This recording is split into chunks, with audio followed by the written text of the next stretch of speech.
നമസ്കാരം. ജെ ടോക്സിലേക്ക് എല്ലാവർക്കും സ്വാഗതം. ഡോക്ടർ മായ പട്ടേൽ ഒരു മിടുക്കിയായ നഗരത്തിൽ അറിയപ്പെടുന്ന കാർഡിയാക് സർജൻ ആയിരുന്നു. അവളുടെ വളരെ ഷാർപ്പായ ബുദ്ധിയും അർപ്പണബോധവും ഒരുപാട് ആളുകളുടെ ജീവൻ ദിവസവും രക്ഷിച്ചിരുന്നു. എന്നാൽ ആ വെളുത്ത കോട്ടിന് പിന്നിൽ മായയുടെ ജീവിതം വളരെ മങ്ങിയതായിരുന്നു. ആശുപത്രി റൗണ്ടുകളും രോഗികളുടെ ചാട്ടുകളും മാത്രമായിരുന്നു അവളുടെ ജീവിതം. ദിവസവും നിരവധി ആളുകളുടെ ജീവൻ അവൾ രക്ഷിക്കുന്നുണ്ടെങ്കിലും പതുക്കെ പതുക്കെ അവൾക്ക് സ്വയം നഷ്ടമാകുന്നതായി തോന്നി. ഒരു സായാഹ്നത്തിൽ തന്റെ 12 മണിക്കൂർ ഷിഫ്റ്റിന്റെ അതികഠിനമായ ജോലിക്ക് ശേഷം തന്റെ ഓഫീസ് മുറിയിൽ ഇരിക്കുമ്പോൾ മായയ്ക്ക് തന്റെ പേശികളിൽ പറഞ്ഞറിയിക്കാൻ കഴിയാത്ത അതികഠിനമായ ഭാരം അനുഭവപ്പെട്ടു. അവളുടെ കണ്ണുകൾ മിന്നിമറയുന്ന കമ്പ്യൂട്ടർ സ്ക്രീനിൽ പതിഞ്ഞിരുന്നുവെങ്കിലും മനസ്സ് മറ്റെവിടെയോ വ്യാപരിക്കുകയായിരുന്നു. അവൾക്ക് നഷ്ടമായ കുടുംബ സംഗമങ്ങളും ഒരിക്കലും കണക്ട് ചെയ്യാൻ കഴിയാത്ത പഴയ സുഹൃത് ബന്ധങ്ങളും അവയിലൊന്നും തനിക്ക് ആത്മാർത്ഥമായി പങ്കെടുക്കാൻ പറ്റുന്നില്ലല്ലോ എന്നവൾ ഓർത്തു.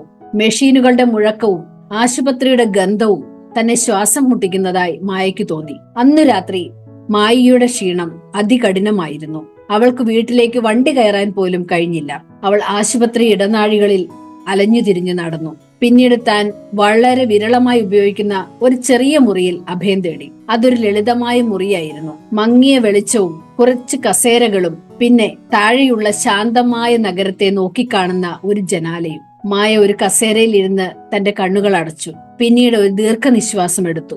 ശാന്തമായ ആ മുറിയിൽ വർഷങ്ങൾക്ക് ശേഷം എത്തപ്പെട്ടതുപോലെ അവൾക്ക് തോന്നി. അവളുടെ ശ്വാസത്തിന്റെ താളം അവൾ ശ്രദ്ധിച്ചു. അത് ഭ്രാന്തമായ ജീവിതത്തിന്റെ ഗതിയെ പ്രതിഫലിപ്പിക്കുന്ന ആഴം കുറഞ്ഞതും വേഗതയേറിയതുമായിരുന്നു. അവൾ തന്റെ കൈ ഹൃദയത്തോട് ചേർത്ത് വെച്ചു. പിന്നീട് അവളുടെ കണ്ണുകൾ ഈർന്നടിഞ്ഞു.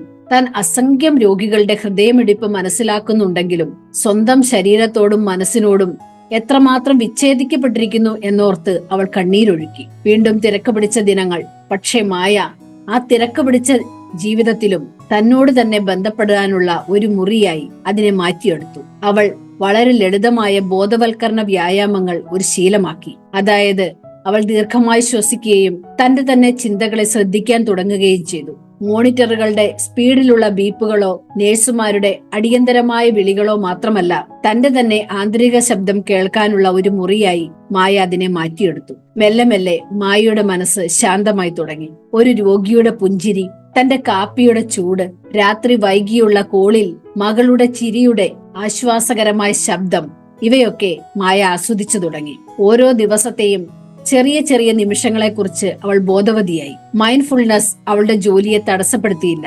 ഒരിക്കൽ വേഗതയേറിയതും സമ്മർദ്ദം നിറഞ്ഞതുമായ നിമിഷങ്ങളെ ആഴത്തിൽ ശ്വസിച്ച് സ്വയം നങ്കൂരമിടാൻ അവൾ പഠിച്ചു. ഒരു ദിവസം ഉച്ച കഴിഞ്ഞ് ഒരു നീണ്ട ശസ്ത്രക്രിയയ്ക്ക് മായ തയ്യാറെടുക്കുമ്പോൾ ശാന്തമായ മുറിയുടെ പുറത്തേക്ക് അവൾ നോക്കിയപ്പോൾ ഒരു ചെറിയ മരം കാറ്റിലാടുന്നത് അവൾ ശ്രദ്ധിച്ചു. അത് അതിന്റെ സാന്നിധ്യത്തെ വിളിച്ചറിയിക്കുന്നുണ്ടായിരുന്നു. അവൾക്കെന്തോ ഒരു ശാന്തത അനുഭവപ്പെട്ടു. പിന്നീട് ഒരു ദീർഘനിശ്വാസം എടുത്തു. തന്റെ ജോലിയുടെ ഉത്തരവാദിത്വങ്ങൾ അതിന്റെ ഭാരത്തോടെ താൻ ഏറ്റെടുക്കുമ്പോൾ തനിക്ക് വളരെ കാലം മുമ്പ് നഷ്ടമായ എന്തോ ഒന്ന് അവൾ കണ്ടെത്തിയിരുന്നു. അതായിരുന്നു മൈൻഡ്ഫുൾനെസ്.